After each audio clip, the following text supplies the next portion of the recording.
That sound reportedly of Iran striking back at the United States for the killing of a top Iranian general.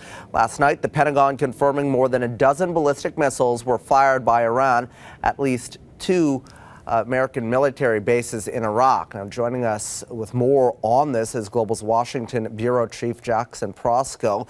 And Jackson, we knew with the assassination of Qasem Soleimani that there would be some sort of retaliation. Is this what the Americans were expecting? And do we know anything more on possible casualties at this point?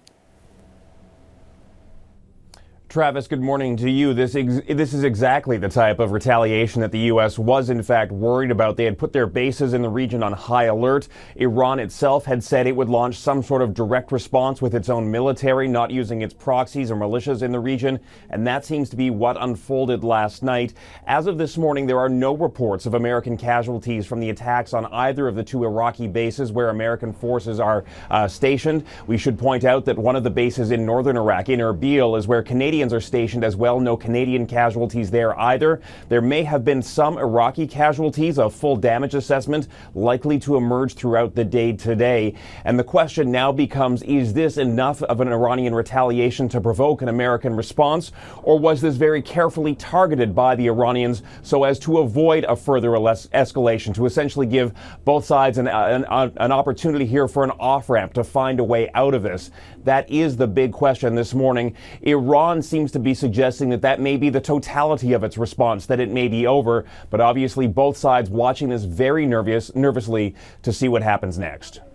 And Jackson, we did see a tweet from the president last night about this, very brief, but we are expected to hear more from him today.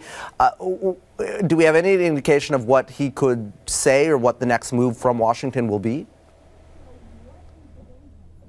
You're right, Travis. The president is expected to speak to the nation at some point this morning. He tweeted that last night. He tweeted, quote, "All is well," after those attacks, suggesting that perhaps this is not going to provoke a U.S. response. But I think the thing that's being watched very carefully here is how exactly the president's temperament changes after he slept on what happened last night. And I say that because yesterday from the Oval Office, the president was very clearly warning that any Iranian retaliation would result in a full-throated U.S. response. He did walk back some of his previous threats to target Iranian cultural sites, but the point is the president seems to have zero or little tolerance for any Iranian military action, and the Pentagon said very clearly last night those missiles which struck the Iraqi bases were fired from inside Iran.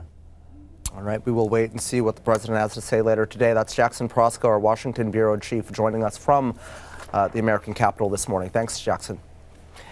Now, meantime, Ottawa is monitoring the situation closely, with Prime Minister Justin Trudeau issuing a statement overnight, which reads in part, "We are deeply concerned with the missile attacks launched by Iran. The Canadian Armed Forces has been able to confirm that all personnel deployed in Iraq are safe."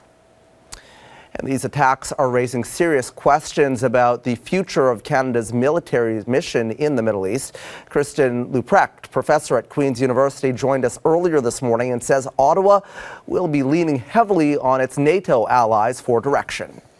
The government of Canada also needs to make a decision on whether it feels under the current circumstances it is willing and it is able to continue with the leadership position that Major General Karinian currently has in Iraq. But Canada is hardly going to break ranks with the alliance here, so it'll be looking to other alliance partners and to the Secretary General of the North Atlantic Council to see what direction we get. Canada has a strong interest in alliance unity and will continue to back this mission until there's direction otherwise from NATO.